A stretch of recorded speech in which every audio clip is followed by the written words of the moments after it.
Hello friends, I am Nisha Sharma, Associate Professor, Department of English. The topic under discussion today is the short story Night Train at Deoli by Ruskin. This story is a part of our general English syllabus. First is the introduction of the story. The Night Train at Deoli is a short story by Ruskin Bond. तो सबसे पहले आपसे पूछा जा सकता है who is the writer of the story? So it is a short story by Ruskin Bond. It narrates the story of a short meeting that takes place between an 18-year-old college student traveling by train and a young girl selling baskets on a railway platform. He meets the girl only twice during his travels. He understands that the girl had stolen his heart. It is a story of adolescent infatuation presented with great sensitivity. It expresses the narrator's love for a poor basket seller whom he encounters at a small station while on his way to Dehradun. He meets the girl only twice, never to see her again, but she remains in his memory ever after. The story focuses on the meeting of the two strangers and their brief acquaintance.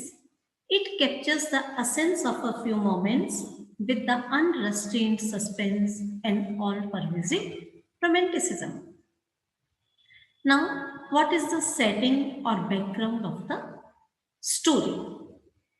The story that is woven against the backdrop of a Deoli, a small station where the train would briefly halt before entering the heavy jungles of the Indian Tarai Valley, begins with the 18-year-old protagonist narrating an incident about one of his regular visits to his grandmother's place during his college vacations. The train would reach Deoli station at about 5 in the morning and halt there for about 10 minutes. The narrator vividly describes the ambience of the small railway station with just one platform that was dimly lit with electric bulbs and oil lamps, and the jungle across the railway tracks would just be visible in the faint light of dawn. No one ever got down or got into the train here. The platform boasted of a tea stall, a fruit vendor, and a few straw dogs. Not much else.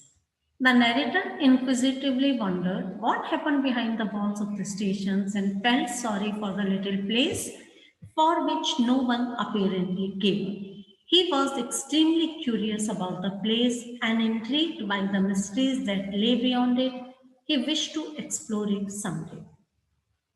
So, this particular point, answers the questions about Devli railway station. Now, the first meeting of the bird. An 18-year-old college student travels from the plains to his hometown of Dehradun every summer. He prefers to travel by the overnight train. Early in the morning, the train stops in the small village of Devli. The student does not understand why the train had to stop there, as no one either got on or off the train at that station. On one such trip, the student notices a pale girl selling cane baskets on the platform and was fascinated by her charm. She was certainly not clothed ornately, but possessed a graceful gait and dignified look that captivated the narrator's attention. She had a pale skin, shiny black hair, and dark and expressive eyes. He looked at her intently, and even though she pretended not to notice, their eyes met. Do you want a basket? She asked. They are made of the finest cane. The narrator was enamored by her beauty and got off the train to get to the tea stall. There was a mutual attraction between the two, and the girl followed him there and asked him whether he wanted to buy the basket. The narrator, although after some hesitation, bought a basket only not to disappoint the girl and paid her a rupee in return, hardly daring to touch her fingers. Their conversation was cut short by the clanging of the bell by the station master, and the narrator had to rush back to his compartment. He was the girl from his window smiling at him, standing on the platform alone for long. I watched her until the signal box came in way and the jungle hit the station, but I could still see her standing there alone. This was how the first meeting ended, on a note of interest, tinged with gloom, and the cherished moment too seemed to slip away with the platform. The narrator sat awake for the rest of the journey, as he was unable to get rid of the lingering picture of the girl's face and her dark, smoldering eyes, standing alone and looking at him, which accounted for the magic spell. Now, the second meeting. On his return journey, he looks for her and finds her. They are happy to see each other like long lost friends.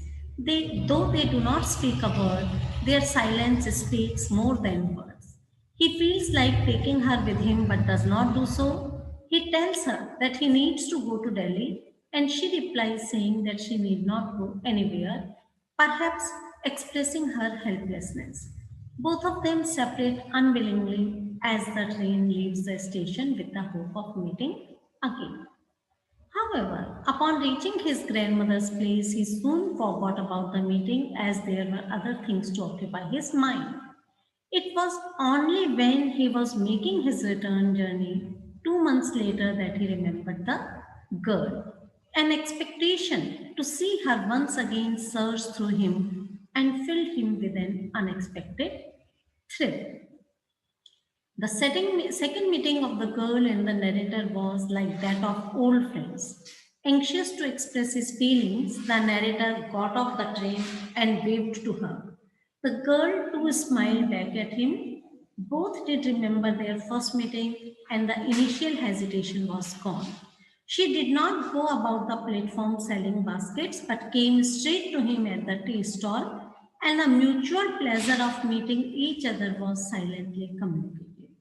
The narrator felt a wild impulse to put her on the train and take her away with him, as he couldn't bear the idea of seeing her once again, receding into distance of Deoli station. He held her hand and told her that he was going to Delhi and promised to return. The girl in return nodded to say that she would be there to meet him again. The meeting helps to break the monotony of his journey. It gives a sense of attachment and responsibility towards the girl. Both during his journey and for a long time later on, he keeps thinking of the girl he met at the station at Delhi. This time, on returning home, the narrator did not forget her. He took a fancy to the girl, and his hardly communicated longing turned into a feverish desperation in love. He was impatient for the term to finish finally and left for Dehradun. He was agitated, yet resolute to tell her about his feelings. I was determined that I wouldn't stand helplessly before her, hardly able to speak or do anything about my feelings. The narrator's disappointment. The next summer, soon after his college term finishes, he hurriedly leaves for Dadera. His visit to see his grandmother is just an excuse. He is eager to meet the girl once again. The climax of the story is reached when the narrator does not find the girl at the station. He wonders what might have happened to her, and he suddenly felt tenderness and a sense of responsibility for her. He inquired about her, but to no avail. Limited time as he had to abandon his search and run up to his train to catch it. As the train sped through the jungles, the narrator brooded over the suspense of the girl not being at the platform. On his way back, he made another attempt to know more about her. However, the new station master and the tea stall owner could not help him much, and the train too never stopped long enough for him to complete his enquiry. Hence, the mystery of the girl remains unsolved. What could I do about finding a girl I had seen only twice, who had hardly spoken to me, and about whom I knew nothing, absolutely nothing, but from whom I felt tenderness and responsibility that I had never felt before? Next is the narrator's subsequent visit. The following year, in summer, he again walks up and down the platform, hoping to see the girl, but somehow he cannot bring himself to break the journey to look for her. He seems to be afraid of discovering the truth about her. He is afraid that he might find out something unpleasant about her, which is not acceptable to him. He just wants to retain his sweet memories of her. But he suggests to his readers that he did not want to project himself like a hero of a movie, where the hero would meet his beloved after undergoing all hardships and finally win her over. He prefers to keep hoping and dreaming, waiting for the girl. He never met the girl again, but every time he traveled past the Deoli station, he hoped and dreamt of meeting her and seeing the same unchanged face of the basket seller smiling at him. Her memories remained with him like a dream in the corner of his mind, and the feeling of passion for the mysterious girl pervaded his spirit, refusing to fade into oblivion, which, like a deep rooted, lingering obsession that he continued to cherish.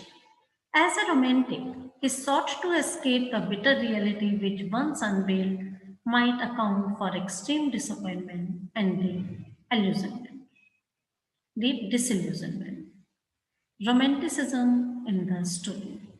Romanticism is quite often defined as the love for a strange and unknown and the pursuit of a beautiful story that eludes us. The atmosphere of mystery is built up at the outset of the story with the portrayal of the remote station of Deoli.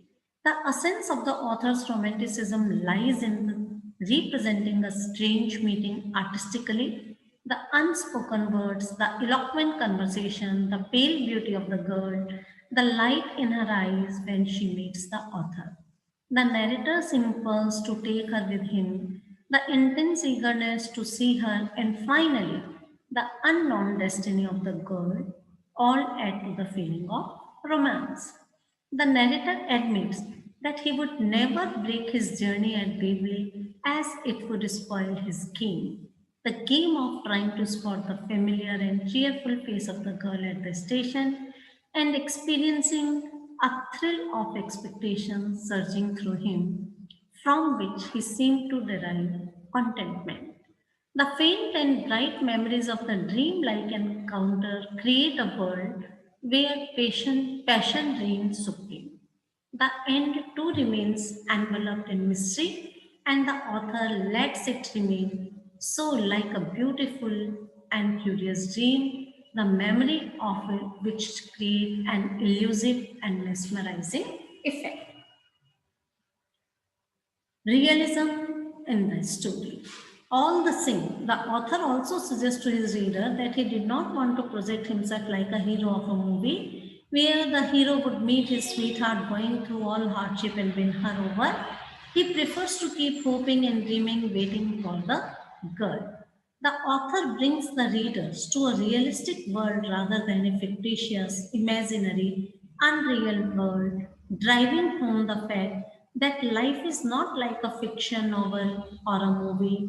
Losing and gaining becomes part of life's journey that needs to be taken in our stride. Life is a constant process which cannot be stopped. We can only carry memories forward while life goes on. And now the conclusion. We know very little of the young man's family or circumstances. We can see ourselves in him. We all remember moments of fantasy like love, feelings of strong attraction toward a person we barely know. We know what it is like to build someone up in our imagination. The narrator never moves beyond that place. He never acts, and he is filled with remorse because of it. Because Bond's narrator is a kind of everyman, it is easy for readers to empathize with. him. Thank you.